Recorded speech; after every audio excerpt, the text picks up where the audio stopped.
Someone has said that education is a companion which no misfortune can depress, no crime can destroy, no enemy can alienate,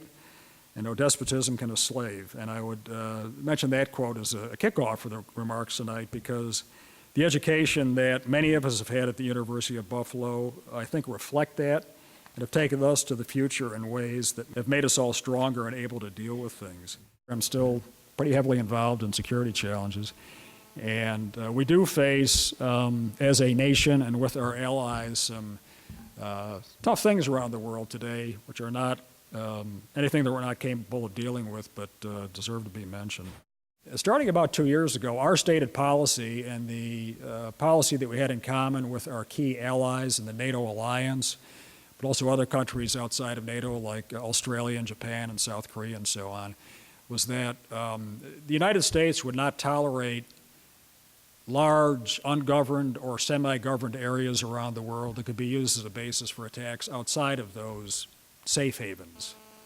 That policy all kind of started changing about 2 years ago. And because of a very understandable war weariness on behalf of the U.S. and most of our key partners, because we have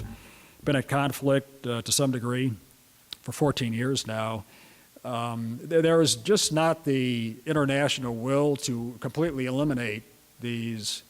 ungoverned and semi-governed areas. And they have grown pretty substantially, primarily in Iraq and Syria, but also in places like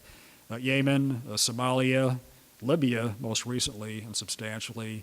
in the southern Philippines, parts of Indonesia, certain pockets in Latin America, and so forth. One of the most acute challenges we've seen in terms of those ungoverned and semi-governed areas, which calls for very special, I think, leadership characteristics and interagency work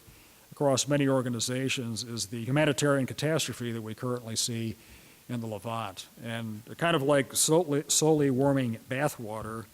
we have seen there in the last 3 years has been growth to a total of 3.9 million refugees, people that are going to have to be dealt with one way or another eventually, and ways that are going to change the geography of the Middle East, which was established about 100 years ago, in ways that are not clear yet. But will call for, in addition to the terrific humanitarian work that's being done by many governments over there, some security-related operations in ways that we cannot envision yet. In terms of the most acute security threats we've had to the United States, two of our presidents, Abraham Lincoln and Franklin Roosevelt, met those, and I think what they illustrate in terms of volunteering and public service is the importance of the civilian leadership, because you can weather military mistakes, quite frankly, but if you have that strong sense of civic engagement, of volunteering and public service,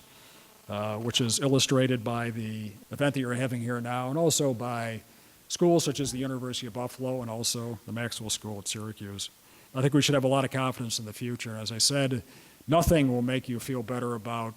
looking at the challenges I've described tonight